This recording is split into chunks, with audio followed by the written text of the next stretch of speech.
अस्सलाम वालेकुम नाज़रीन, असल बात के साथ मैं हूं अरसलान खोखर। एक तरफ आज़ाद कश्मीर में होने वाले इलेक्शन, उसके नताइज, महाजरीन सीटों के नताइज, सब चीज़ें आपके सामने आ रही हैं, उस पर तो हम बात कर ही रहे हैं। लेकिन ये नया निज़ाम क्या है, क्यों बहस हो रही है नए निज़ाम को लेकर, और क्या वाकई कुछ सियासी हल है इसमें? आइनी चैलेंज क्या हो सकता है? एडमिनिस्ट्रेटिव यूनिट्स, सूबे, इसकी बात कर लें, बहुत सारी जहतें हैं। मोहसिन नकवी साहब वज़ीर दाखिला भी हैं, सेनेटर भी हैं, चेयरमैन पीसीबी भी हैं, और खारजा महाज पे भी उनकी बड़ी शानदार कामयाबियां हैं। और वो शख्सियत है जिनको बड़ा सीरियस लिया जा रहा है इस सारी सिचुएशन में भी, और इस वक्त जो पॉलिटिकल सेटअप है उसमें भी। अब मामला ये है कि अभी तक ये बात सेनेट में मैंने नहीं सुनी उनसे, ये बात मैंने मुश्तरका सेशंस में नहीं सुनी उनसे। ख्वाजा आसिफ भी कह रहे हैं कि वो बड़े कम सेशंस में उनसे मुलाकात हुई। अवामी जलसे में उन्होंने इसका इजहार किया, लेकिन बड़ी मेजॉरिटी जो पाकिस्तान की है, जो लोग अब पढ़ लिख गए हैं, चीज़ों को समझते हैं, अक्ल रखते हैं, फिर उनके पास सियासी फ़हम मौजूद है, वो लोग ये समझते हैं कि अब बहुत ज़्यादा ज़रूरत है। अच्छा, ज़रूरत क्यों है? क्योंकि बड़े पैमाने पर आप ज़रा चलें, शुरू कर लेते हैं हम सिंध से, फिर उसके बाद बाकी सूबों की भी बात करेंगे। बड़े पैमाने पर देख लें कराची की सूरत हाल में, अभी हालिया होकर आ रहा हूँ। अगर कोई कहे कि जी ऐसे नहीं है वैसे नहीं है, मैं खुद बड़े लंबे अरसे गैप के बाद गया तो मैं बड़ा दुखी हुआ कि वो कराची नहीं था, वो हालात नहीं थे। तो हमें बड़े सूबों की ज़रूरत क्यों है? हैदराबाद कराची से जुड़ा है, 1.5 घंटे की मुसाफत पे हैदराबाद है। हैदराबाद के हालात बिल्कुल यकसन मुख्तलिफ हैं। वहाँ बिजली के मसाइल हैं और बहुत ज़्यादा है, लेकिन सड़कों के मसाइल कम है, सड़कें वहाँ बेहतर हैं। यहाँ पर सड़कें टूट फूट का शिकार हैं, बिजली का भी मसला है, कराची में पानी का भी मसला है, गैस का भी इशू है। तो बड़े सूबे जो हैं वो शायद अब वो हालात रहे नहीं हैं। अच्छा, वाकई में हमें क्या कुछ तरमीम की ज़रूरत है इसमें, या नेशनल ग्रैंड डायलॉग की ज़रूरत है? ये ग्रैंड नेशनल डायलॉग किस हैसियत में और किस लेवल पर होना चाहिए, और हमें क्यों इसकी ज़रूरत है, इस पर भी बड़ी डिटेल बात करेंगे। फिर 14 निकात की बात की जी, आइनी जमहूरी बालादस्ती, बाख्तियार मकामी हुकूमतें, टैक्स सिस्टम में इस्लाहात होनी चाहिए, कानून की हुक्मरानी, एहतसाब, महंगाई, यूटिलिटी बिलों में ये रिलीफ होना चाहिए, आज़ाद खारजा पॉलिसी, अमन इलाकाई इस्तेहकाम, अदलिया में इस्लाहात। ये इंपॉर्टेंट पॉइंट्स हैं हमारे लिए, सबके लिए, पूरे पाकिस्तान के लिए, एक एक बच्चे, एक एक नौजवान के लिए। अब चूंकि गुड गवर्नेंस की बात चल निकली है, DGISPR ने कुछ चीज़ों की तरफ इशारा किया, और बिल्कुल ठीक है, बड़ा बेहतरीन इदारा है हमारे पाकिस्तान का, और जाहिर है वो भी शहरी हैं, तो इन सब चीज़ों से किसी न किसी तौर हमारी अफवाज भी गुज़रती हैं, पुलिस भी गुज़रती है, हम लोग भी गुज़रते हैं, आप सब गुज़रते हैं। तो हम एक आम शहरी के तौर पे देखें तो हमें इंसाफ की उसूली में जो दरपेश मसाइल हैं वो बहुत पेचीदा हैं, बहुत लंबे हैं, बहुत मसाइल हैं। अभी हमने एक आइनी अदालत अलग की तो हमें कुछ केसेस के रिजल्ट थोड़े बहुत नज़र आना शुरू हुए, लेकिन अभी भी अदालतों पर केसेस का बहुत ज़्यादा बोझ है। सिविल कोर्ट्स के मसाइल ले लें, जो घरेलू नाचाकी को लेकर होते हैं, वो सालों साल चलते रहते हैं। जजेस छुट्टियाँ ले लेते हैं तो पीछे कोई जज नहीं होता जो उसकी सुनवाई करे, को रिप्लेसमेंट पे, बड़े मसाइल हैं। फिर हम सड़कों की बात करते हैं तो एक एडमिनिस्ट्रेटिव डिसीजंस बड़े मुश्किल होते जा रहे हैं। क्यों होते जा रहे हैं उस पर आज मैं बात करूंगा तो आपको समझ आएगी। बलूचिस्तान को लेके, KP को लेके, पंजाब को खुद लेके, लाहौर से बाहर एक अलग पंजाब है, उस पर भी हम बात करेंगे, क्योंकि ये बड़ा ज़रूरी हो गया इन सारी चीज़ों पर बात करना। और अगर चल निकली है बात तो फिर इसके हल की तरफ भी जाना चाहिए। अब्दुल्ला गुल साहब तहरीके जवानाने पाकिस्तान के सरबराह भी हैं, बड़े शानदार कॉलमिस्ट भी हैं, और बहुत अच्छे तजियाकार भी हैं। बहुत शुक्रिया अब्दुल्ला गुल साहब, थैंक यू सो मच, आपने हमें ज्वाइन किया। असद खरल साहब बहुत सीनियर सहाफ़ी हैं, तजियाकार हैं, बहुत शुक्रिया खरल साहब आपका भी, आपने हमें ज्वाइन किया। अब्दुल्ला गुल साहब, 2-3 चीज़ें हैं मेरी, पहले मैं चाहूँगा हम उस पर बात करें। एक, सिस्टम में तब्दीली या नया सिस्टम क्या है, ये मकसद इस बात से हम लें। बिस्मिल्लाहिर्रहमानिर्रहीम। बहुत बहुत शुक्रिया अरसान भाई, आपने मदू किया, और असद खरल साहब को भी अस्सलाम वालेकुम, नाजरीन को भी। देखिए, जहाँ तक ताल्लुक़ है मौजूदा मामलात के ऊपर, इस पर बड़ी वजाहत से आ गया कि मोहसिन नकवी साहब ने कहा कि सिस्टम कलैप्स कर चुका है। ये वही बात है जो तहरीक जवानान पाकिस्तान, मैं आपको पता ही है, आपने कॉलम का भी जिक्र किया, मैं 10 साल से ये बात कर रहा हूँ कि ये सिस्टम कलैप्स कर चुका है। मेरे वालिद मुजाहिद इस्लाम जनरल हमीद गुल रहमुल्लाह हमेशा यही बात करते थे कि पाकिस्तान और ये सिस्टम अब इकट्ठा नहीं चलेगा, it's a matter of time. अब इसके अंदर जो बात है कि किसके मुंह से आ रही है, पहली बात यह है कि मोहसिन नकवी साहब क्या किसी पार्टी को नुमाइंदगी कर रहे हैं, तो वो आपके मालूम है। तो मोहसिन नकवी साहब एक, जहां आपने उनकी बाकी बातें बताएं कि वो एक मिनिस्टर भी हैं, वो पीसीबी के भी चेयरमैन हैं, उनका एक बहुत, उन्होंने अभी जो जिस तरीके से डिप्लोमेसी के अंदर एक बेहतरीन किरदार अदा किया वो भी पाक ईरान के मामलात के अंदर और अमेरिका के साथ, तो मेरे ख्याल में मोहसिन नकवी साहब का एक बड़ा किरदार है। अब साथ ही साथ जो है मोहसिन नकवी साहब एक सहाफ़ी भी तो हैं ना, एक बड़े पाए के सहाफ़ी हैं, और अगर वो ये बात कर रहे हैं कि सिस्टम कलैप्स हो चुका है और उन्होंने जगह कौन सी तलाश की, पाकिस्तान बिजनेस फोरम के साथ बात की, एक सारे पाकिस्तान से आए हुए मुख्तलिफ जो कायदीन थे वो वहाँ बैठे हुए थे, वहाँ आप देखें कि गौहर एजाज साहब बैठे थे, वहाँ फवाद मुख्तार साहब बैठे हुए थे जो अभी PIA जिन लोगों ने ली है, और इसी तरीके से दीगर जो SM तनवीर साहब थे, दीगर थे। तो ये तमाम एक बड़ा पाकिस्तान की इलीट बिजनेस सोसाइटी वहाँ बैठी थी, और वहाँ ये बात जब उन्होंने की तो आपने देखा था कि अवाम का रद्द अमल क्या था वहाँ, बल्कि खवास का रद्द अमल मैं कहूँगा, क्योंकि वो तो ख़ास लोग हैं ना, बिजनेस कम्युनिटी ही की वजह से तो चल रहा है। और बिजनेस कम्युनिटी कभी भी आपको पता है किसी चेंज को लाने के ऊपर कोई ज़्यादा खुश नहीं होती, क्योंकि उनका एक सिस्टम चल रहा होता है। लेकिन यहाँ उन्होंने जो खुशी का इजहार किया उसके पीछे वजूहात हैं। उसका मतलब यह है कि सिस्टम नाकारा हो चुका है। फिर DGISPR साहब की प्रेस कॉन्फ्रेंस, DGISPR साहब की प्रेस कॉन्फ्रेंस में उन्होंने रीसेट की बात की। क्या रीसेट करने से जो है वो मामला ठीक हो जाएंगे? क्या हम पुरानी तनख्वाह के ऊपर ही काम करते रहेंगे? क्या पुराने ही लोग आएंगे और पुराने लोगों के साथ ही ये सिस्टम चलाना होगा? तो फिर नए सिस्टम की क्या ज़रूरत है? इसलिए जो नया सिस्टम है आइनी तौर पे, मेरे ख्याल है कि आपकी नई तरमीम, ये आप थोड़ा और मुश्किल बना रहे हैं कि पुराने लोगों के साथ एक नया सिस्टम नहीं तो ये और मुश्किल हो जाएगा। देखिए मुश्किल हो जाएगा, लेकिन वो पुराने लोग कितने फीसद हैं और वो लोग जिनको फ़ायदा हो रहा है वो एक इतनी आटे में नमक है, और जो पूरा आटे की बोरी है वो तो मुतासरीन है उस सिस्टम के डसे में हैं, उस सिस्टम से रोज़ाना उनका इस्तेहसाल हो रहा है। अभी आपने कराची का जिक्र किया, आप भी गए कराची, मैं भी वहाँ कुछ अर्से पहले था मौजूद, अभी चंद हफ्ते पहले। कराची के अंदर जो आलम है, अस्तगफिरुल्लाह, 65% पाकिस्तान की इकॉनमी वहाँ से जनरेट होती है, और आपने लोगों को वहाँ दिया क्या है? मसला ये है, आपके सामने ही है। मुझे आई थिंक मैं कराची वाले जिस तन लागे उस तन जाने, बारिश हो जाती है तो बेचारे वो उस बारिश का जो खमियाजा है वो भुगतते रहते हैं। हाउएवर, मैं बात को छोटी समेटता हूँ। देखें, असल मसला ये है कि बड़े सूबे इस टाइम पे कोई राय नहीं है कि पूरी दुनिया में आप देख लें मल्टीपल सूबे हैं, अफ़गानिस्तान की मिसाल ले लें, इंडिया की ले लें, आप ईरान की ले लें, लेकिन असल मसला गवर्नेंस का है। याद होगा आपको कि जब पाकिस्तान का 1 यूनिट का सिस्टम था, एक IG हुआ करता था हमारा, अगर 6-7 करोड़ लोगों की ही बात कर लें उस वक्त के, तो उस टाइम पे एक इंस्पेक्टर जनरल पुलिस हुआ करता था, एक गवर्नर हुआ करता था। क्या असद साहब जो बैठे में हैं, आप बैठे में हैं, मुझे ये आपका स्टैटिस्टिक्स डिपार्टमेंट पाकिस्तान का मौजूद है, निकाल लें अदाद शुमार, आपको पता चलेगा कि पाकिस्तान बेटरली गवर्नड था। तो मसला तो गवर्नेंस का है। आपने 2013 के अंदर जो साउथ पंजाब के अंदर सूबा बनाने के लिए सेक्रेटेरिएट बनाया, फिर उसके बाद सेक्रेटेरिएट के बाद 2018 में उसका प्रॉपर इम्प्लीमेंटेशन हुआ। इम्प्लीमेंटेशन के बाद आज उसमें एक आदमी भी वहाँ मौजूद नहीं है। क्यों? तो कहाँ गया वो? कोई कहता है जाग पंजाबी जाग, तेरी पग्गे च लग गई आग। कोई कहता है मरसूं मरसूं सिंध ना देसूं। भाई सिंध ना देसूं, तुम तो हमारी जान ले लोगे यार, हमारे लोगों का सत्यानाश हो गया। कराची फेडरल कैपिटल था एक वक्त में पाकिस्तान का, हमारे नाज़रीन जो नहीं जानते इस बात को, पाकिस्तान का फेडरल कैपिटल कराची था।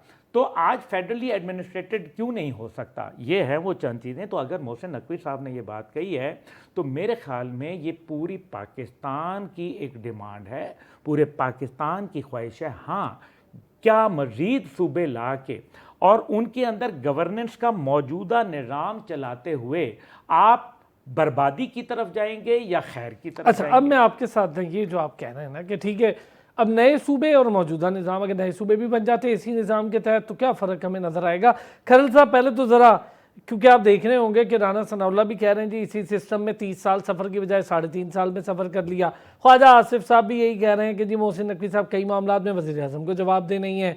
और फिर मुस्तफ़ा कमाल कह रहे हैं जी 4 सूबों से बढ़कर आगे जाना चाहिए, इंतज़ामी यूनिट होने चाहिए। ये सब क्या है और कैसे मुमकिन है? और ठीक है, अब इस पे बहस तो हुई है, पूरी दुनिया में निज़ाम है, कोई इतना मुश्किल नहीं है। इंग्लैंड देख लें, हमसे छोटा लगता है, लेकिन आप उसके काउंटी सिस्टम्स देख लें तो इतने ज़बरदस्त और फाल तरीके से काम कर रहे हैं। अच्छा, अब मामला ये है कि ये जो इंतजामी यूनिट जब नए सूबों की बात होती है, अब आप देखें कि सिंध हुकूमत जो है वो किसी सूरत भी इस हवाले से कोई उसमें लचक दिखाने में नजर नहीं आ रही। और उन्होंने पेशबंदी एक करारदाद भी आपको पता है पास करवाई हुई है कि सिंध जो है तकसीम उसकी हमें नामंजूर। दूसरी तरफ अगर देखा जाए सूबा पंजाब के हवाले से, तो सूबा पंजाब जो है नून लीग की हुकूमत के दौर में साउथ पंजाब जो है उसके सूबे की बकायदा 2 तारीख से करारदाद भी हुई। अब मामला ये एक तरफ तो ये साबित है कि अभी तक जो तरक्की और खुशहाली या आवाम की फलाह बहबूद के हवाले से जो गवर्नेंस के इश्यूज हैं, वो नकवी साहब भी कह रहे हैं, ताजर भी कह रहे हैं, DGISPR भी कह रहे हैं, वो तो अपनी जगह पे मौजूद है। दूसरी बात ये भी अपनी जगह पे मौजूद है कि इतना बड़ी आबादी वाला अगर 14 करोड़ का सूबा है और लाहौर से बैठ कर राजनपुर और दीगर इलाकों में या कराची में बैठ के जैकबाबाद तक आप किस तरह चीजों को देख सकते हैं, ये भी इम्पॉसिबल है। एक तो ये है, लेकिन ये भी देखना है कि क्या इंतजामी यूनिट्स मजीद अगर हम बनाएंगे, अगर मजीद सूबे बनाएंगे तो 4 सूबों की जिस तरह 4 सूबाई असम्बलियां हैं, उनके अखराजात, उनकी कैबिनेट, वहां पे चीफ सेक्रेटरी, IG, पूरा एक इंफ्रास्ट्रक्चर, वहां पे एडमिनिस्ट्रेटिव सेक्रेटरी, 48 के करीब महकमे, और ये सारी चीजें जो है बिल्डिंग्स, डिपार्टमेंट्स, उनकी तनख्वाहें, पर्क्स एंड प्रिविलेज, तो वो पहले 4 सूबों के इतने ज्यादा अखराजात हैं और जो कैबिनेट्स इतनी बड़ी बड़ी हैं, तो वो अगर मजीद हम सूबे बना देंगे तो जाहिर बात है हर सूबे में IG होगा, चीफ सेक्रेटरी और एडमिनिस्ट्रेटिव सेक्रेटरी, डिपार्टमेंट के दफातर, उनकी वहां पे कैबिनेट, वहां पे असेंबली, खर्चा दिल्ली का, और ये सारी चीजें बहुत ज्यादा अखराजात बढ़ जाएंगे। और दूसरी तरफ आप जो है जो रेवेन्यू कलेक्शन है वो तो वही रहेगी, वही लोग हैं, वही कारोबार है, वही इकोनॉमी है, वही सारी चीजें हैं, वो तो नहीं बढ़ने वाला। तो क्या इसके चलाएंगे किस तरह? दूसरी तरफ जो मामला है, एक इतना बड़ा आपने ईवान सदर बना रखा है, गवर्नर्स बना रखे हैं, गवर्नर हाउस, उनके अखराजात। पहली बात तो ये है कि सिस्टम के अंदर सदर या गवर्नर का कोई काम नहीं है, सिवाय एक अरबों रुपए आपके जाया हो रहे हैं जो कि किसी काम के नहीं, तो उनको भी मैं समझता हूँ अबॉलिश करना चाहिए। और दूसरी बात यह है कि जो नए अगर इंतजामी यूनिट या सूबे बनाने हैं तो उसके लिए ना तो ये रेफरेंडम हो सकता है, मौजूदा जो आइन है या जो एग्जिस्टिंग लॉ है उसके मुताबिक तो ये है कि असेंबली जो सूबाई रिस्पेक्टिव सूबा है उसमें मजीद अगर उसकी तकसीम करनी है तो पहले सूबाई असेंबली में 2 तारीख अक्सरियत जो है वो होनी चाहिए, फिर उसके बाद कौमी असेंबली में 2 तारीख अक्सरियत से वो चीज पास हो, फिर सेनेट जो ईवान बाला वहां से 2 तारीख अक्सरियत में पास हो। तो ये जो मौजूदा अशराफिया या लोग जो बैठे हैं ये तो कभी भी नहीं चाहेंगे, सिंध वाले नहीं चाहेंगे सिंध की तकसीम, पंजाब वाले पंजाब की तकसीम में चाहेंगे, इस तरह कौमी असेंबली में जो लोग बैठे हैं या सेनेट में बैठे हैं वो तो इस सिस्टम को ऐसे ही चलता रहने देना चाहते हैं। अब इसके अंदर तब्दीली कैसे आएगी? रेफरेंडम भी नहीं हो सकता, तो फिर क्या इसके लिए कोई इमरजेंसी आएगी? क्या कोई जुडिशियल एक्टिविज्म या कोई कू होगा? किस तरह ये सारी चीजें होंगी? ये मैं समझता हूँ कि ये एक चीज बड़ी डिबेटेबल है। इसके ऊपर जब तक ये सारी पार्टियां साथ जोड़ के नहीं बैठेंगी, तमाम स्टेक होल्डर साथ जोड़ के नहीं बैठेंगे, इसका सोल्यूशन तो तब भी निकल सकता है। वरना एक डिबेट है, हम यहाँ जिस तरह बैठ के कर रहे हैं, इसका कोई लॉजिकल एंड या इम्प्लीमेंटेशन इसकी नजर नहीं आ रही। तो ये लेकिन खलील साहब एक चीज चले, ये तो हम थोड़ा आगे डिटेल इसमें बात कर लेते हैं ना, ये टैक्सेशन का निज़ाम क्या होगा, कैसे महंगाई कंट्रोल हो जाएगी, कानून की हुक्मरानी हो जाएगी, इंसाफ का उसूल बड़ा सहल और आसान हो जाएगा और सस्ता हो जाएगा, क्या आपको तालीम बेहतर मिल जाएगी, ये सारी चीज़ें इस पर अभी कर लेते हैं। लेकिन पहला सवाल तो सबसे पहला ये कि क्या नेशनल ग्रैंड डायलॉग की हमें ज़रूरत है कि कोई नई तरमीम देखेंगे हम आती हुई? देखिए, डायलॉग की तो बिल्कुल जरूरत है। इतना बड़ा अगर आप उसमें चेंज लानी है तो जब तक सारे कंसेंसस पे नहीं होगा उस वक्त तक जो मौजूदा है जिस तरीके से भी है इसको आना पड़ेगा, इस पे कंसेंसस करना पड़ेगा। आप देखें कि ये अगर पंजाब में देखा जाए तो पंजाब में तो शायद फिर भी अल्टीमेटली हमें शायद ये फील हो रहा है कि पंजाब शायद मान जाए मजीद सूबों पे भी या 1-2 सूबों पे, लेकिन सिंध जो है वो मानता नजर नहीं आ रहा। तो ये मामला जो है ये फिर कैसे आगे चीजें बढ़ेंगी? और ये जो गवर्नेंस के इश्यूज हैं, ये जो लोगों को उनकी दहलीज पर जो इंसाफ की फराहमी की हम बात करते हैं, फौरी और फ्री हम जो इंसाफ की बात करते हैं, जॉब्स की बात करते हैं, उनको जो है सबको जो बराबर अपॉर्चुनिटीज देने की बात करते हैं, जो फार फ्लैंग जो रिमोट एरियाज है उनको अगर हम सूबाईदार हुकूमतों के बराबर उनको अगर वहां पे भी उस तरह की चीजें तरक्की करना चाहते हैं तो उसके लिए जाहिर बात है मेरी अपनी ये नाकस जो राय है या जो तजवीज है वो ये हो सकती है कि सूबे बेशक अगर नाम बनाए, लेकिन आप एक और उस तरीके से, जिस तरह लोकल गवर्नमेंट आप नहीं अगर कर रहे, मजीद आप 2, 4, 150 जिले की बजाय, तो आप डिवीजन लेवल पे अगर इस तरह यूनिट्स बना दें कि डिविजनल सतह पर जो वहां पे डायरेक्ट आप इलेक्ट कर लें बजाय जिलों के, तो उसको थोड़ा सा एक्सपेंड, सूबों पे भी तो लोग एक सूबा पूरे पंजाब को या सिंध बलूचिस्तान या खैबर पख्तूनख्वा को चला रहा है, तो आप डिविजनल लेवल पे एक इस तरह की गवर्नमेंट्स बना लें कि जो के चीफ कमिश्नर वहां पे जो डीआईजी वगैरह जितने वो सारे हैं वो, और उसके ऊपर एक मेयर बना दिया जाए कि जो वहां पे डिवीजन के लोग जो हैं उसको डायरेक्ट। अच्छा, ये आपने अच्छा बड़ी डिटेल, आपने चीज़ें बड़ी अच्छी रिसर्च की है। नया सिस्टम कैसे, क्या मसाइल हैं, कैसे हो सकता है, क्या बहुत पेचीदगी है, अभी बड़ी डिटेल चीज़ें खरल साहब ने बताई, और कैसे हो सकता है वो भी बताया। ये नहीं कहा कि ये होना ये बड़ी पेचीदगी, उन्होंने कहा जी ऐसे ऐसे हो सकता है, इस पर अगर काम किया जाए। अब्दुल्ला गुल साहब, सर आपकी क्या राय है? देखिए, बात हुई है ग्रैंड डिबेट की, किससे डिबेट करेंगे जो आवाम के नुमाइंदे ही नहीं हैं। हाँ, मतलब वैसे वो नुमाइंदगी का ज़रूर दम भरते हैं, लेकिन आवाम के अंदर उनकी क्या क्रेडिबिलिटी रह गई है।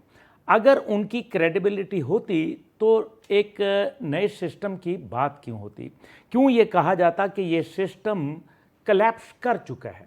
कलैप्स करने में कि ये हो रहा है और बात है, और हो चुका है ये एक बात है। रीसेट करने में और रीस्टार्ट करने में दो मुख्तलिफ बातें हैं। ये आइन जो है, क्या इसके साथ जुड़ के ही हम पाकिस्तान को आगे बढ़ा रहे हैं? तो इस आइन से आपको अभी तक क्या मिला? इस्तेहसाल एक आम आदमी की मैं बात कर रहा हूँ, ये जो हमारा भाई बहन यहाँ सुन रहे हैं इस टीवी को, सच की आवाज़ को, तो उसके साथ उनको क्या मिल रहा है? आप देखें, पाकिस्तान के मुकाबले में दूसरे मुल्क जो उस वक्त आए थे वो कहाँ के कहाँ चले गए।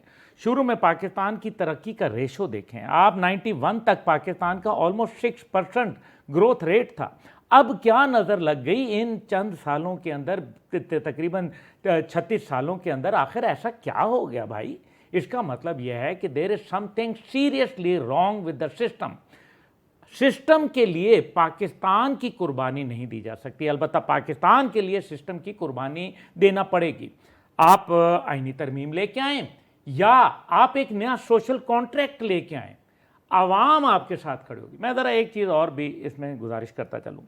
बहुत सारे लोग ये सोचते हैं कि जी फ़ौज का जो ओथ है, क्योंकि अक्सर ये डिबेट चलती रहती है कि जी फ़ौज जो है अपने हलफनामे से फलाना कर रही है, ये सब गलत बातें हैं। पढ़ें तो सही, आईने पाकिस्तान कहता है। मेरी एक बड़े सीनियर सहाफ़ी थे, उनके साथ ये बात हुई, तो फिर जब उन्होंने एक किताब निकाली आइन की, तो उसमें बड़ा वाज़ेह लिखा था कि फ़ौज जो है वो विल ऑफ द नेशन के साथ चलती है, कि हम वी विल एक्ट, ये आइन में लिखा हुआ है, we will act according to the will of the nation.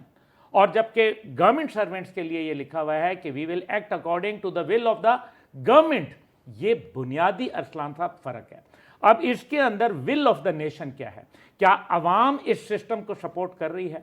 और अगर ये सपोर्ट कर रही है तो आप मुझे बताएं कि ये आवाम के नुमाइंदे आवाम में जाते हुए नजर क्यों नहीं इसी में मेरा सवाल सर ये जो अभी पार्टीज मौजूद हैं, मोहसिन नकवी साहब ने कहा पीटीआई आए, बैठे, देखे, पीपल्स पार्टी, नून लीग, ये चीज़ें देखें। अभी ये मामला तो खैर बातों की हद तक हैं, लेकिन शायद आगे इसकी बड़ी सीरियस हमें ज़रूरत नज़र भी आए और शायद कुछ होता नजर। ज़रा रोल ऑफ डेमोक्रेटिक पार्टीज़ इस तरफ क्या होना क्या चाहिए, होगा क्या, ये होना क्या चाहिए? क्या इसको सपोर्ट करना चाहिए, इन सिस्टम को करना चाहिए तो किस बुनियाद पे करना चाहिए? फिर वो वज़ीर आला वाले मामलात बड़े अलग आ जाएंगे और वहाँ पर बड़ी भाग दौड़ हो जाएगी। देखें, सबसे बड़ी बात है कि जमहूरियत for the people by the people of the people है, लेकिन अवाम इस चीज़ को नहीं मानते। वो कहते हैं कि ये पहले कहा गया for the elite by the elite of the elite, और अब कहते हैं for the thieves by the thieves of the thieves है। ये चोरों के लिए, ये आपकी जमहूरियत है। जिस मुल्क में आपका बुनियादी अदालती ढांचा ना हो उस अंदाज का जो नीचे से सपोर्ट करे। देखिए ना, यहाँ आपका नॉर्मल आदमी क्या कहता है जी, कोर्ट कचहरी और थाना, यही तीन बातें होती हैं ना। कोर्ट कचहरी और थाने के अंदर जिस तरह से आम आदमी ख्वार हो चुका है, रुस्वा हो चुका है, उसकी अक्कासी, उसका कोई जो ज़ख्मों पे मरहम रखने का कोई किरदार किया है हुकूमत ने? तो वो तो नहीं किया। महंगाई, बेरोजगारी, लाकानूनियत, ये पेट्रोल पाकिस्तान में ही बढ़ रहा है भाई। ये पूरी दुनिया में नहीं, तो ईरान जब के असरात ज्यादा को- सूबे हो जाएंगे तो नहीं होगा नेबरिंग ऐसे? आप ये सूबों की अगर बात करें, देखिए सूबे बनाना एक और बात है। एक तो जो अभी खरल साहब ने बात की बड़ी सही कही कि जी उससे फिर अखराजात ये वो, लेकिन मेरे भाई 6 महीने सब्र करके देख लें, 6 महीने में बहुत सारी चीज़ें डस्ट सेटल हो जाएगी, पता चल जाएगा। ये जो डिमांड, ये जो आज आप, मैं, खरल साहब और मुख्तलिफ चैनल्स ये गुफ्तगू जो कर रहे हैं मोहसिन नकवी साहब की बात के ऊपर, क्यों? क्योंकि सब के दिल की आवाज़ है। या तो बताएं कि आपके दिल की आवाज़ है या नहीं। ये हमारे नौजवान बैठे हुए सामने, उनके दिलों की आवाज़ है। लोगों ने कहा कॉकरोच जो हैं वो फिर आएंगे। कॉकरोच कौन है? निजाम पलट देंगे, जब ये भी पाकिस्तान कहा। के जवान हैं, निजाम तलपट करके रख देंगे। आप देखें जो कुछ नहीं थे मई 2026 से लेके अभी ये 2 महीने के अंदर कॉकरोच जनता ने जो सब कुछ थे भारत के अंदर, उनका सब कुछ तिया पांचा कर दिया। जो कभी कहते थे कि हम तो 56 ये इंच का लहर सीना हमने लेके देखी सर, फिरते हैं। नेपाल में देखी और जगह देखी देखिए है, ना, आपके से बांग्लादेश में आप आपके तो ये सामने है। आपको तो याद है कि मैं आपसे प्राइवेट भी गुफ्तगू करता रहा कि जिसके अंदर यही था कि ये आप रेवोल्यूशन को नहीं रोक सकते। अगर आपने नौजवान को जो 68.4% है पाकिस्तान में, उसका इस्तेहसाल किया, उसको उसके राइट्स ना दिए, और ये पढ़ा लिखा नौजवान है, ये अगर रडरलेस निकल आया अपनी मर्जी का एक आदमी, जो वो कौन जानता था उसको, वो दीपिके को, अभिजीत दीपिके को, जो कॉकरोच जनता का है, लेकिन आज उसके साथ जो है वो वहाँ आया भी नहीं है और वो सारी दुनिया उसके पीछे हो गई है। वो डॉक्टर वांगचुक को देख लें आप, वो कैसे जो है वो आग लीडर बन के आएगा। दिस मीन्स के पाकिस्तान में अगर ये इंडिया में, मैं आपको बिल्कुल बता रहा हूं कि अगर ये इंडिया में 1 महीना और रह जाता, आपकी नवंबर तक हुकूमत पाकिस्तान में फारिग हो जानी थी। निज़ाम को तब्दील करना पड़ेगा। आप निज़ाम को, इस बोसीदा निज़ाम को दफनाने का ठीक वक्त हो आ गया, लेकिन सर सवाल वहीं का वहीं है। खरल साहब, बड़ी डिटेल आप लोगों ने बात की, ये गुड गवर्नेंस जिसकी हम जिक्र कर रहे हैं कि जी इसी का फुकदान है गुड गवर्नेंस का, यही प्रॉब्लम है आपकी, मेरी, सबकी, अब्दुल्ला गुल साहब की भी यही प्रॉब्लम है, गुड गवर्नेंस। क्या नए इंतज़ामी यूनिट्स ये इन सब मसाइल का हल है, या फिर एक प्रॉपर स्ट्रक्चर के साथ ये मसले का हल निकलेगा? ये नेशनल ग्रैंड डायलॉग में सारी पार्टीज बैठेंगी तो क्या हल निकाल लेंगी? क्या मामला निकल आएगा? पहले ही मैं देख रहा हूँ पीपल्स पार्टी भी बैकफुट पे है, कहते हैं जी कोई इंतज़ामी सूबे और नहीं चाहिए, हम इसी को देख लेंगे, सिंध के लोग मुंतखब करते हैं तो हम सिंध से देखेंगे। नून भी ऐसा ही कुछ नज़र आ रहा है, पीटीआई भी जाहिर है उनके पास सूबा है पूरा केपी के, और फिर इसी तरह बलूचिस्तान में भी यही होगा। देखिए, इस सिस्टम में अगर गुड गवर्नेंस होती तो DGISPR भी उस चीज का परमला इजहार ना करते, गुड गवर्नेंस के इश्यूज है और सिस्टम के कोलैप्स। नौजवान बात कर रहे हैं खरल साहब, आप, मैं नहीं बात करते नौजवानों से, मैं यूनिवर्सिटी की, आप भी बात करते हैं, मैं भी कहता हूँ, वो खुद कर रहे हैं इस पे बात। वो तो कहते हैं होने चाहिए, हम तंग आ गए, हमें हमारा हक नहीं मिलता। अभी देखिए 3 इसके अंदर चीजें हैं। अभी जो अब्दुल्ला गुल साहब ने बात की ना कि विल ऑफ द नेशन, यानी आर्मी जो है उनका हलफ है विल ऑफ द नेशन। एक और भी इसके अंदर बड़ी इंपॉर्टेंट बात है जिसको छुपा के रखा गया है और बड़ी मुश्किल से मैंने वो डॉक्यूमेंट हासिल किया है, जो कायदे आज़म के नोट्स हैं। अब 10 जुलाई 1947 को जब पाकिस्तान बन रहा था, उस वक्त जो उन्होंने अपने हाथ से कायदे आज़म का वो नोट मौजूद है, उसकी सर्टिफाइड कॉपी मेरे पास मौजूद है। तो जो बाबा पाकिस्तान है, जो फादर ऑफ द नेशन है, जो बानी पाकिस्तान है, तो और इस्लाम भी और कुरान भी हमें कहता है कि अपने बाप की जो वसीयत है उसकी तलकीन की बात की जाती है। तो उन्होंने कहा था कि फ्यूचर कॉन्स्टिट्यूशन ऑफ पाकिस्तान जो है वो पार्लियामेंट्री फॉर्म ऑफ गवर्नमेंट जो है वो उनका वो नहीं ठीक होगा, सवाए इंग्लिस्तान के, वहां भी वो सिर्फ कामयाब है, किसी और जगह पे नहीं है। और वहां पे भी हाउस ऑफ लॉर्ड के बाद हाउस ऑफ कॉमन बनाना पड़ा। लेकिन साथ उन्होंने लिखा कि presidential form of government is most suited to Pakistan. सदारती निजाम में जितनी पाकिस्तान में तरक्की हुई, आप देखें 10 साल जनरल अयूब का दौर निकाल के देख लें, जितनी तरक्की उस 10 सालों में हुई है, जितने डैम्स बने हैं, जितने लॉन्ग जो आपके टर्म मनसूबे बने हैं, उसके बाद आप सारे 70 साल भी निकाल लें तो उतनी 10 सालों वाली तरक्की जो है वो आपको कहीं नहीं मिलेगी। मामला ये है कि प्रेसिडेंशियल फॉर्म ऑफ गवर्नमेंट जो आप के बानी पाकिस्तान कह रहे हैं, तो उसको इम्प्लीमेंट किसने करना है? वो responsibility supreme court of Pakistan की है, आईनी अदालत की है और आर्मी की है कि वो अपना जो बानी है इस रियासत के, जो इस आइन के, सारी जो चीजें हैं ये तो बाद में आती हैं। फिर तो क्या उनकी जो वसीयत है जो उन्होंने बांपा था, जिन्होंने इतने विजनरी इंसान थे, उनकी बिल को क्यों नहीं इम्प्लीमेंट किया जा रहा? सर पार्लियामेंट का क्या रोल है इसमें, जरा बताएं ना खरल साहब, पार्लियामेंट का इसमें क्या रोल है? जहां पर कानून साहब हमने तरमीम कर ली, कितनी कर ली आपके सामने है। ये तो उस बिल के खिलाफ है, उनकी वसीयत के बिल्कुल बरक्स है। और यही मामला है, आपने देखा पहले आईने साल असेंबली है, कितने साल वो मराद लेते रहे, वो आईन जानबूझ के नहीं बना रहे थे, और जब आईन बनाया वो और तरीके से बना दिया, फिर कई दफा उसका बुनिया बिगाड़ा गया। मुझे ये बताएं कि जब बानी पाकिस्तान जिन्होंने मुल्क लेके दिया, वो कह रहे हैं कि आपके मुल्क के अंदर सदारती निजाम ही पाकिस्तान और पीपल में प्रॉस्पर, जो गवर्नमेंट होती है वो गवर्नमेंट ही उसको हक है हुक्मरानी का, जो कि वो भी कहा जाए कि उसी 1 पेज की जो डॉक्यूमेंट है उसके अंदर लिखा हुआ है आपका आइडिया जो है ना, मुझे बस 1 मिनट देना खरल साहब आपने, ये अब्दुल्ला गुल साहब जरा ये क्या ऐसे होगा, ऐसे हो सकता है सदारती निज़ाम के नीचे इंतजामी यूनिट्स या एक प्रॉपर पार्लियामेंटेरियन सिस्टम जो है वो उसकी सारे स्ट्रक्चर को तय करे? भाई पार्लियामेंटेरियन सिस्टम इसके तो नफ़ी करता है ना। बात यह है कि पाकिस्तान बनाने का क्या मकसद था। कायदे आज़म ने अभी रेफ़र किया खरल साहब ने, तो क्या कायदे आज़म ने नहीं कहा था कि रुमाल के बराबर पाकिस्तान दे दो, इसको इस्लाम की तजुर्बा गाह बनाऊंगा? क्या आइन पाकिस्तान का, जिसका हर कोई बड़े बड़ी बातें करता है, आइन है पाकिस्तान, तो आर्टिकल 2A क्या कहता है कि अल्लाह बिला शिरकत गैर हाकिम आला है। तो क्या यहाँ अल्लाह की हाकमियत आला कायम है? आप जानते हैं इस बात को। क्या आर्टिकल 2 to 7 जो कहता है कि कुरान और सुन्नत बालादस्त कानून होंगे, क्या हैं यहाँ बालादस्त कानून? तो कॉन्ट्रडिक्शन जो है, आप एक सॉफ्ट रेवोल्यूशन ला सकते हैं कि आप इन दो बुनियाद को बना के आप जहां तरामीम हैं वो आप करते जाएं, जो तो कुरान और सुन्नत के मुताबिक हैं उनको आप चलाते रहें, और जो नहीं हैं उनके अंदर अमेंडमेंट कर दें। ये तो है तरीका सॉफ्ट रेवोल्यूशन का। नहीं है तो फिर कॉकरोचों का इंतजार करें। डी चौक के ऊपर आप देखेंगे, आज नहीं तो कल तंग आमद बजंग आमद, पूरी दुनिया के अंदर नौजवान बाहर निकल रहे हैं। पूरी दुनिया के अंदर जो है वो लाकानूनियत की वजह से, उकरबा परवरी की वजह से, वहाँ की बैड जो जमहूरी रवायात हैं, क्या अमेरिका में जमहूरियत है? क्या बरतानिया में जमहूरियत है? अदलिया का निज़ाम वहाँ मजबूत है। क्या ऑस्ट्रेलिया में जमहूरियत है? क्या इंडिया में जमहूरियत है? ये जो अपने आप को कहते हैं ये जमहूर है, जमहूर की आवाज़ को कौन सुन रहा है?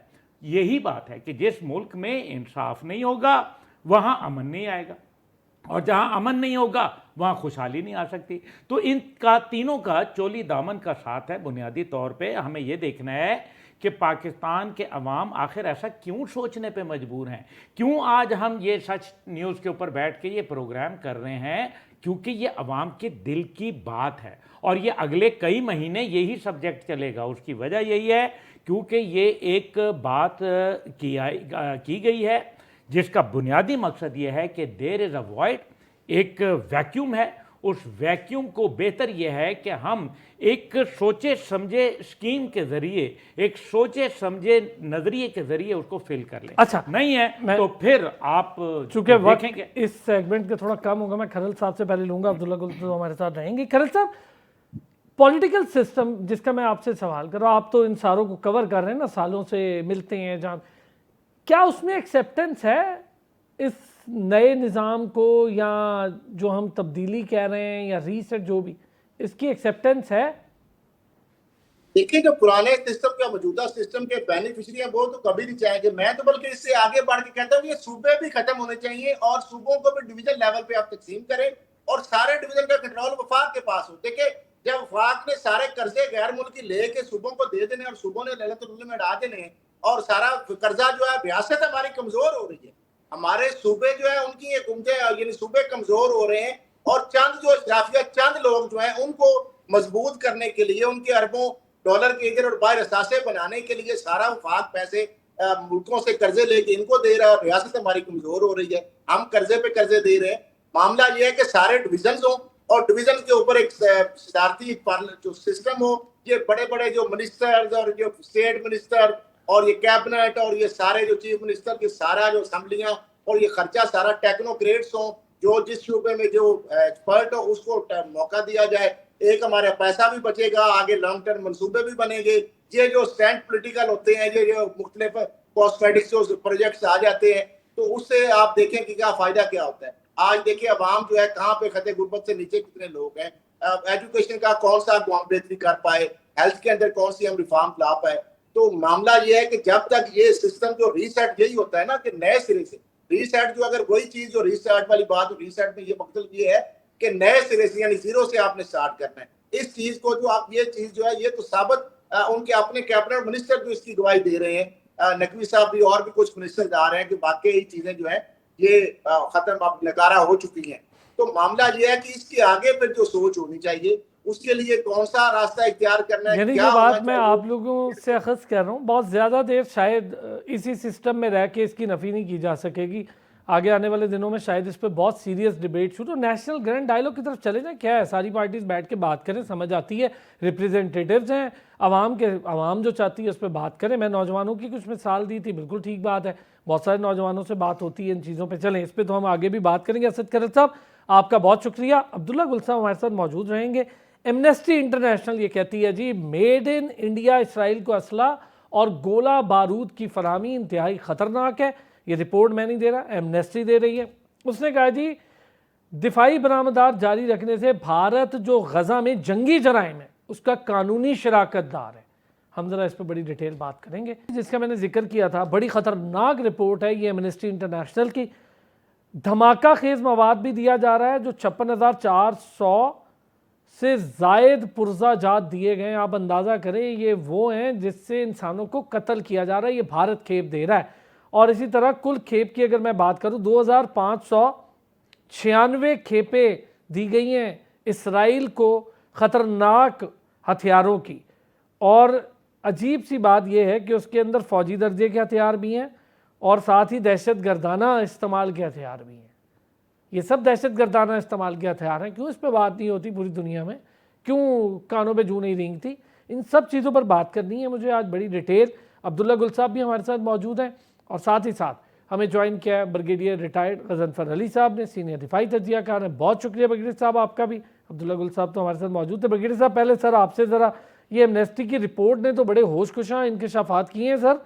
इतने बड़े पैमाने पर असलहा दिया जा रहा है इसराइल को और पूरी दुनिया खामोशी से बैठी है। और असलहा इसलिए दिया जा रहा है कि नस्ल कुशी हो, इंसानी एक नस्ल का खात्मा हो, मासूम बच्चों को कत्ल किया जाए, ख़वातीन, बुजुर्ग, नौजवान, किसी को ना बख्शा जाए। बहुत बहुत शुक्रिया। बिस्मिल्लाहिर्रहमानिर्रहीम। ये तो इंडिया के हवाले से एक रिपोर्ट है जिसमें आपने अक्टूबर 2023 से डिलीवरी शुरू हुई थी वेपन्स की और एमुनिशन की और एक्सप्लोसिव की। इसमें कुछ चीज़ें थी जो इजराइल की डिमांड पर बनाई गई थी और कुछ चीज़ें ऐसी, कुछ कंसाइनमेंट, कुछ एमुनिशन और वेपन्स ऐसे जो इंडिया बनाता है वो उनको एक्सपोर्ट कर रहा था। और जैसे एमनेस्टी इंटरनेशनल ने कहा कि वो तमाम की तमाम हथियार जो हैं तो गजा के अंदर इस्तेमाल हुए, वेस्ट बैंक में इस्तेमाल हो रहे हैं। और उसके ज़रिए जेनोसाइड, जब आप एक्सप्लोसिव लगाते हैं, जब आप वेपन लेते हैं, तो वो तमाम के तमाम उन चीज़ों में इस्तेमाल होते हैं जो इजराइल दहशतगर्दी के लिए इस्तेमाल करता है। ये तो एक एमनेस्टी इंटरनेशनल की रिपोर्ट आ गई है। मैंने आपसे बारहा ये कहा है और इसका प्रूफ मौजूद है कि इजराइल जब भी कोई हथियार बनाता है या कोई वेपन बनाता है, जैसे उसने एक पैलेट गन्स बनाई थी या उसने एक मल्टीलेटरल किस्म का एमुनिशन बनाया था जो एक पॉइंट के ऊपर जो है वो 10 टारगेट्स को हिट करता है। उसका जितने भी वो चीजें इजराइल बनाता था ना, वो तमाम की तमाम उसकी लाइव टेस्टिंग करते थे। यानी जब एमुनिशन या हथियार डेवलप हो जाते थे, फिर उसको गाजा के अंदर जो है वो सिविलियन के ऊपर, पैलेस्टीनियन के ऊपर, उनके फ्लैट्स के ऊपर, उनके घरों के ऊपर, उनके वो उसके ऊपर लाइव टेस्टिंग किया करते थे। वही नहीं बल्कि अमेरिकन भी जितने डेवलप करते थे वो इजराइल भेजते थे कि आप रेंज पे टेस्ट ना करें, इसको लाइव टेस्टिंग करें। तो बड़ा पुराना ये है। अब आपने तो सिर्फ एक इंडिया के 2596 कंसाइनमेंट पॉइंट आउट किए ना, जो अक्टूबर 2003 से एमनेस्टी इंटरनेशनल ने टैबुलेट किए हैं कि वो इंडिया भारत ने भेजी और इसराइल के अंदर दहशतगर्दी में, गजा के अंदर दहशतगर्दी में भारत शामिल। तो वो तो नरेंद्र मोदी जब इसराइल गया और उसको उन्होंने मेडल दिया, वहां जाकर उसने क्या कहा? उसने कहा कि जी इसराइल हमारा फादरलैंड है और इंडिया मदरलैंड है। तो उससे आपको एक नमूना, नरेंद्र मोदी जैसा नमूना ही पैदा होगा ना उसके अंदर। तो ये लोग तो फुल्ली इन्वॉल्व हैं। और ये आज की बात नहीं, इसराइल इंडिया के अंदर दहशतगर्दी में इन्वॉल्व है। ये कश्मीर के अंदर जितनी इंडियन फोर्सेस दहशतगर्दी करती हैं, टू दी एक्सटेंट के इजरायली मुसैद का एक डिपार्टमेंट है, एक है जिसको कहते हैं मेटसेडा। अब मेटसेडा जो है वो बुनियादी तौर पर लोगों को ट्रेनिंग, अपने ऑपरेटर्स को ट्रेनिंग देता है बंदों को बीहेडिंग करने की। अब आपको ये बीहेडिंग आपने देखा कि आपको ये वजीरिस्तान में और उधर भी है, वो तालिबान या अफगानिस्तान के जो लोग हैं उनके अंदर नजर आई ये चीजें जी, आपको वही इंडिया मॉडस में। ऑपरेंडाई है। तो ये चीजें जो है ये तो बहुत पुरानी, अभी ये तो हम चलो भारत की बात करें, आपको पता है भारत यूके ने कितना असला दिया है इस गजा की वार के दौरान, कोई 90 बिलियन का तो एक कंसाइनमेंट जो है वो यूके ने, मतलब right from the start of the war till दरमियान में जब ये शोर शुरू हुआ उससे तक हो जा, अमेरिका कितना कंसिस्टेंटली असला दे रहा है। वो असला कहाँ जाता है? वो असला को फूल डालने के लिए थोड़ा इस्तेमाल होता है। तो अमेरिकन हो गए, जर्मन हो गए, जर्मन इतने मैसिव तरीके से इसराइल को सपोर्ट करते हैं, बल्कि जर्मन के तो कवानीन में ये है कि अगर हमने जर्मन की शहरियत का हल्फ लेना है तो आपने उसके अंदर ये कहना है कि हम इसराइल की मुखालफत नहीं करेंगे। तो ये तमाम चीजें जो जियोनिस्ट दहशतगर्दी से जन्म लेती हैं, और एक जियोनिज्म जिसको बुनियादी तौर पे आपने देखा कि बरतानिया की बल्कि 1938 में, बरतानिया की 1839 में बरतानिया की रॉयल फैमिली, बरतानिया के फॉरेन मिनिस्टर ने अपना खत लिखा था जियोनिस्ट अपना जो लीडर थे उनको, उन्होंने कहा था कि हम आपका एक सत्ता जो है वो उसको आबाद करके रहेंगे, और दुनिया में जहाँ से भी जू आबाद है उनको लाके हम एक जगह पे हम उनको रखेंगे। फिर 1948 1947 उसमें देख लीजिए कितनी किलिंग हुई, कितनी किलिंग जो है यूके फोर्सेस ने की, कितने लोगों को सही बात है किया। सर। बगीर साहब, मैं चाहूँगा इस पे 2-3 चीज़ें और भी हैं। पहले अब्दुल्ला गुल साहब, ये असले की तो बहुत बड़ी तादाद और खेपें हैं सर। 56,04,970 ऐसे अज्जा हैं जो बम, ड्रोन, वार हेड, आर्टिलरी शेल्स, फौजी गाड़ियाँ, फौजी नकलो हरकत, बख्तरबंद गाड़ियाँ, ये चीज़ें दे रहे हैं। और जिस तरह से वो उनका इस्तेमाल कर रहे हैं, ज़ियोनिस्ट दहशतगर्दी, बड़ा सही कहा ब्रिगेडियर साहब ने। देखिए अरसान भाई, बात यह है कि इस टाइम पे ये शुरू कब हुआ? 7 अक्टूबर 2023 से देना शुरू किया। 7 अक्टूबर वही दिन था जिस दिन हमास ने हमला किया था। इसका मतलब है कि इंडिया को ये एक ऑलरेडी एक उनकी अंडरस्टैंडिंग थी कि उनके साथ असला एक्सपोर्ट करना है, और उसके बाद इंडिया अमेरिका के बाद second largest exporter of weapons बन चुका है इसराइल के लिए। अमेरिका के बाद सबसे ज़्यादा असला वो देता है।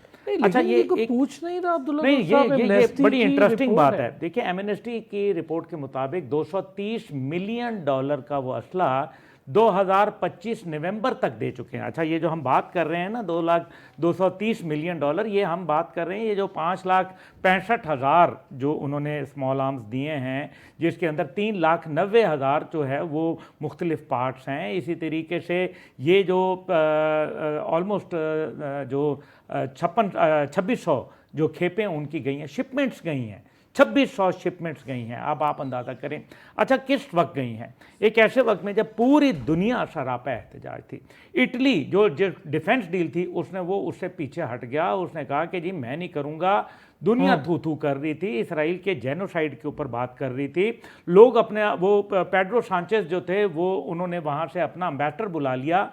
फिर स्पेन के मैं बात कर रहा हूँ कि स्पेन ने अपना एम्बेसडर बुला लिया, और उस टाइम पे इंडिया वहाँ जाके नरेंद्र मोदी जफ्फे मार रहा था उसके साथ। एयरपोर्ट पे जिस अंदाज में वो मिल रहा था, दोनों हाथों में हाथ डाल के ज़बरदस्ती उसको गले। और कमाल ये है कि कनेसेट में जब वो खिताब करने गया उनकी असेंबली के अंदर, तो इजराइल की असेंबली के अंदर जाके वहाँ के लोगों ने वॉकआउट कर दिया, नरेंद्र मोदी की तकरीर सुनने से इनकार कर दिया। अब आप मुझे ये बताएं कि बाहर तो बाहर दुनिया उसको, इजराइल के अंदर ही उसको लोग पसंद नहीं कर रहे।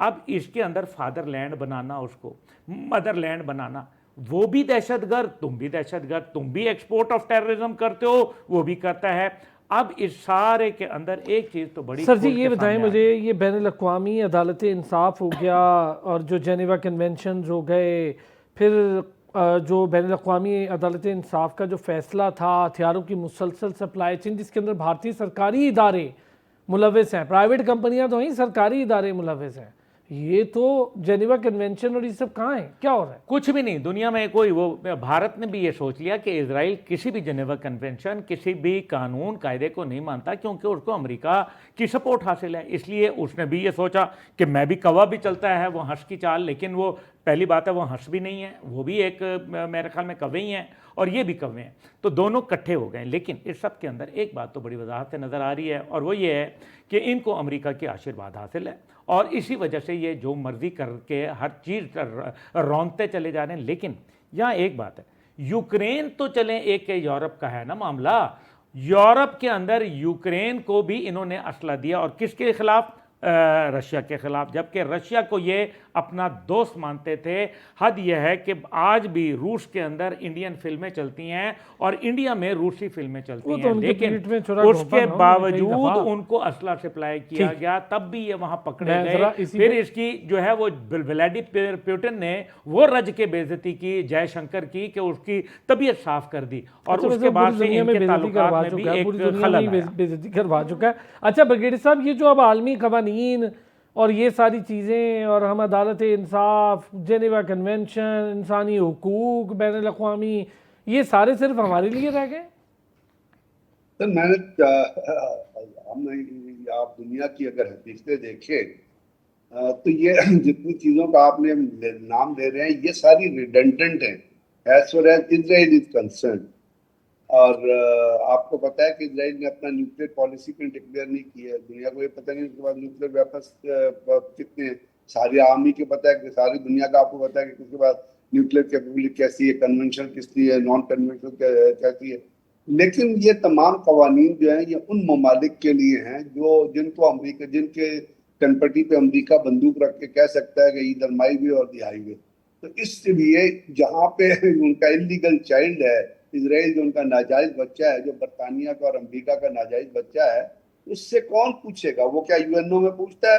अभी आईसीजे ने उसको जेनोसाइडर डिक्लेयर किया है। बहुत सारे ममालिक कह रहे हैं, स्पेन कह रहा है और अपना इटली कह रहा है कि अगर ये हमारे मुल्क में आया तो हम इसको पकड़ लेंगे। इवन ममदानी ने कहा, न्यूयॉर्क के जो मेयर है कि जो आई अरेस्ट है। लेकिन जिनको करना चाहिए वो तो उससे गले में, अभी परसों वो शैतान यहूद जो है वो विजिटिंग अपना अमेरिका वाशिंगटन सिचुएशन रूम में वो मिला है डोनाल्ड ट्रंप से और उसके बाद टाइम्स ऑफ इजराइल ने कहा कि जी उन्होंने उसको इंटेलिजेंस प्रोवाइड किया regarding the Iranian nuclear research, nuclear positions and all that. So ये तमाम चीजें देखिए, आप एक अमेरिका के प्रेसिडेंट्स का ट्रैक रिकॉर्ड रखा के देख लो।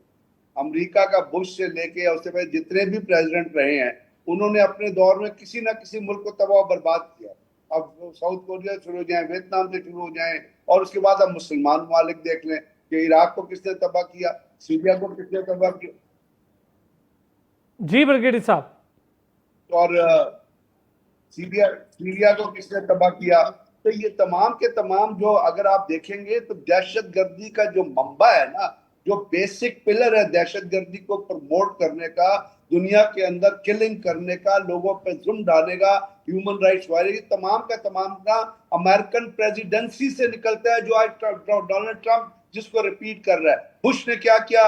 तबाह करके रख दिया दुनिया को, इराक को तबाह कर दिया, इतने लोग अबू गरीब जेल की सड़क दीवारें आज तक रोकती हैं जो अमेरिकन फौजियों ने वहां पे इराकियों पे जुल्म किए हैं, इंसानियत सोच मुजालिम की है। सीरिया के अंदर इन्होंने तबाह किया। लिबिया जो एक वेलफेयर स्टेट था, कर्नल कजाफी जो अपने लोगों को लुक आफ्टर करता, उसको MI6 और CIA ने मिलकर सड़क के ऊपर घसीटा। खैर वो फिर उसके बाद वो एम्बेसडर भी घसीटा गया था। लेकिन बात यह है कि जितनी दहशतगर्दी को promote American policies, American cabinet और अमेरिकन प्रेसिडेंट करते हैं, अगर ये रोक दें उस अपनी सपोर्ट को, तो दुनिया में इतनी दहशतगर्दी ठीक हो गया, जितनी आपको नजर आ रही है। ठीक हो गया। अब्दुल्ला गुल साहब, ये जो अब आलमी अदालतें होती हैं, ये जो मुख्तलिफ मामलात होते हैं, क्या इसका सामना करना पड़ सकता है भारत को जंगी जराइम के शरीक होने के तौर पे? आज तो नहीं मेरे ख्याल में, लेकिन आने वाले वक्तों में ज़रूर ना सिर्फ भारत को सामना करना पड़ेगा बल्कि इजराइल के ख़िलाफ़ तो फैसला आ चुका है नेतन्याहू की तरफ। और मुझे लगता है कि डोनाल्ड ट्रंप भी नहीं बच पाएंगे, ये भी मैं आपको बता रहा हूँ। क्योंकि मुझे ये नज़र आ रहा है कि जब वाइस प्रेसिडेंट JD वेंस ने ये बात की और वो जो उनकी एक ऑडियो लीक हुई जो कि जानबूझ के करवाई गई, जो इसमें वो शैतान याहू से बात कर रहे हैं, वो क्या बात हो रही है?